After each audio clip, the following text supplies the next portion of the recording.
ఈరోజు ఎలాగైనా భోగి మంటలు అదరకొట్టాలి. ఏంటి సీమ కర్రలు పట్టుకుని ఎక్కడికి బయలుదేరావు? అత్తయ్య భోగి మంటలు వేయడానికి అత్తయ్య. భోగి మంటలోకి అయినా అగ్గిపెట్టలేదు కదా, ఎలా వెలిగిస్తావు? అవును కదా, ఇప్పుడు ఎలాగా ఐడియా. అత్తయ్య మీ మొగం గేద పేడలాగా ఉంది. ఏంటి నా మొహం గేద పేడలాగా ఉందంటావా? ఎంత ధైర్యం నీకు? అత్తయ్య కడుపు మండుతుంది, మంట దొరికినట్టే. పాడుతూ పని చేస్తుంటే సీమ చేస్తున్నావు? అత్తయ్య సంక్రాంతి కదా, పొంగల్ చేస్తున్నాను. బియ్యం బస్తా ఓపెన్ చేయకుండా బియ్యం ఎలా వేసావు? బాస్మతి రైస్ ఉంది కదా అత్తయ్య, అది వేసేసాను. అలాగే దానిలో కాస్త అల్లం వెల్లుల్లి పేస్ట్ మసాలా కూడా వేసి బిర్యానీ అయిపోద్ది.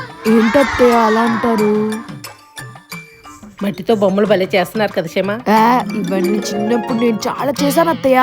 అవునా? అయితే నాకు బొమ్మ చేసి పెడతావా? బొమ్మే కదా, ఉండండి చేస్తాను. కొంచెం అలాగే లోపలికి లెఫ్ట్ లో పైకి, రైట్ లో కిందకి. రెడీ అయింది అత్తయ్య, రెడీ. ఇది ఏ బొమ్మ చెప్పండి?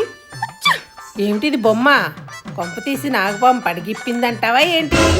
కరెక్ట్ గా చెప్పారు మీరు, సూపర్ అత్తయ్య. ఇదిగో షేమ, ఈరోజు కోడి పంజాలకు సిద్ధమవుతున్న పుంజిదే. అయితే ఈరోజు ఇంట్లో బిర్యానీ ఉంటది. అత్తయ్య గ్లాస్ ని పట్టుకోండి, చేయి కడుకుంటా. కరెక్ట్గా దావతేస్తుంది, నువ్వు మంచినీళ్ళు ఇచ్చావు షేమ. ఏంటి షేమ నీళ్ళు ఉప్పుగా ఉన్నాయి?